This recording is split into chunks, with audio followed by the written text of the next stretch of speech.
De 1616 à 1620, 3 vice-rois se succédèrent en France. Mais la nomination de Henri de Montmorency d'Anville, le 25 février 1620, scella le sort de la compagnie de Champlain. En effet, le nouveau vice-roi céda le monopole au protestant Guillaume de Caen, 3 ans avant l'échéance du temps accordé à la compagnie de Champlain. Après maintes protestations, le verdict fut confirmé 1 an plus tard. C'était pour Champlain, lieutenant du vice-roi depuis 1612, le début d'une période difficile de partage du pouvoir. Heureusement, Champlain put compter dès l'année 1615 sur la présence de missionnaires. C'est ainsi que fut célébrée une messe solennelle, la première, le 25 juin 1615.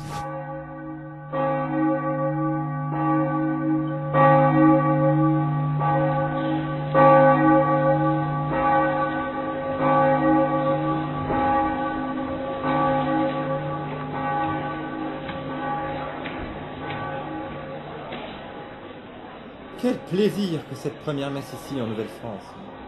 Tout le monde s'est déplacé, et cela montre bien la nécessité de la chose. Mais je ne vois pas mon fidèle brin d'avoine.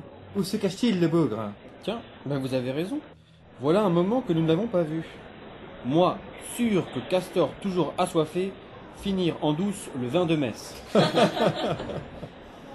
Voilà le récollet de Baïf, qui s'extirpe de la foule, et qui vient à nous. Eh mais, c'est notre brin d'avoine qui le suit.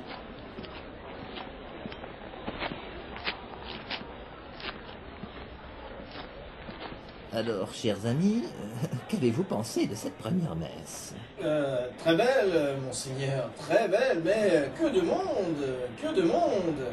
Effectivement, c'était une belle réussite. Comme je le disais à l'instant à Anogui et sieur du Gademont, j'ai senti un réel enthousiasme dans l'assemblée. Et cela est de bon augure pour la suite. Je suis d'accord avec vous, mon cher. Mais, brave brin d'avoine, quelque chose vous est-il arrivé? Vous semblez un peu abasourdi? Je dis, vin de messe, monsieur Demont. Vin de messe. Hein? Mais voyons, Anogui, j'aidais le récollet, le baïf, à ranger les objets du culte. C'est ça? À ranger les objets du culte. Messieurs, le temps avec vous est bon, mais nombre de tâches m'attendent encore et je dois vous laisser maintenant. À bientôt. Au revoir. Au revoir. Au revoir. Outre le service qu'ils devaient donner, le travail des missionnaires consistait en effet à construire des chapelles et des couvents, à évangéliser, mais aussi à défricher le sol, à soutenir Champlain dans sa gestion des affaires contre les autres négociants et dans sa politique indigène. Dans le cadre de cette politique, Champlain passa 1 an avec les Hurons pour ne revenir à Québec que le 11 juillet 1616. Son voyage était autant motivé par des intérêts géographiques, ethnologiques que politiques. Son objectif était en réalité de renforcer l'alliance avec les Hurons et la présence française en Nouvelle-France. C'était dans le but de renforcer aussi cette présence que Samuel de Champlain débarqua le 7 juillet 1620 pour son 10e voyage avec sa jeune épouse, Hélène Boulet. Mais 2 ans plus tard, le 11 septembre 1622, la situation n'avait guère avancé.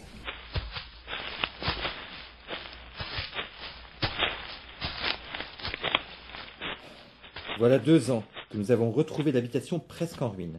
Et les travaux de reconstruction n'avancent pas assez vite à mon goût. Mais j'ai déjà dans l'idée de la faire reconstruire en pierre et de la fortifier.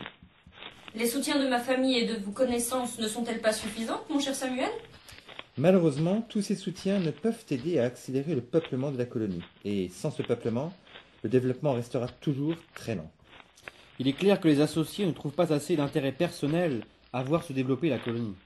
De plus, la confirmation du monopole accordé au protestant Guillaume de Caen ne facilitera pas nos rapports avec notre Église. Bien sûr.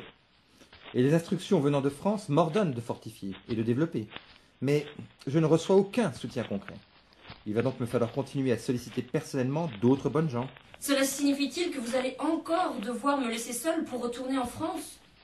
Les hivers interminables sont comme éternels en votre absence. Je le crains, ma chère. Dès demain, je publierai mes premières ordonnances afin d'organiser mieux l'administration et la justice. Cela fait, je repartirai en France. De mon côté, je suivrai scrupuleusement vos directives. Mais quel est ce bruit sourd que l'on entend? Je crois que cela vient de la pièce juste à côté de nous.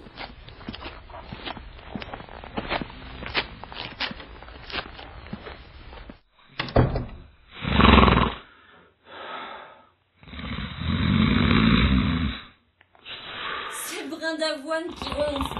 Quel vacarme! Oui, et c'est Anogi, pas dormir. Très bien. Réveille-le, mon cher Anogi. Et dis-lui que je lui ordonne de se remettre au travail. Il n'en manque pas ici.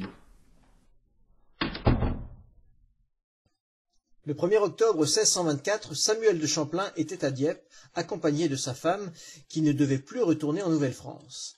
Richelieu, principal ministre de Louis XIII, depuis cette même année, s'intéressait beaucoup aux affaires de la mer.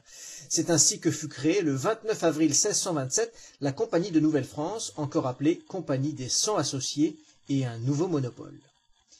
Champlain signa et entra dans la compagnie le 14 janvier 1628 en tant que 52e associé. Louis XIII, Richelieu et les autres associés comptaient tous sur Champlain pour assurer la transition avec la compagnie de Caen. L'objectif de Richelieu était clair, peupler et christianiser le nouveau continent. Il pensait assurer de cette manière une présence française forte et que personne ne pourrait contester. Pourtant, un danger extérieur allait bientôt faire trembler et terrasser toute la colonie.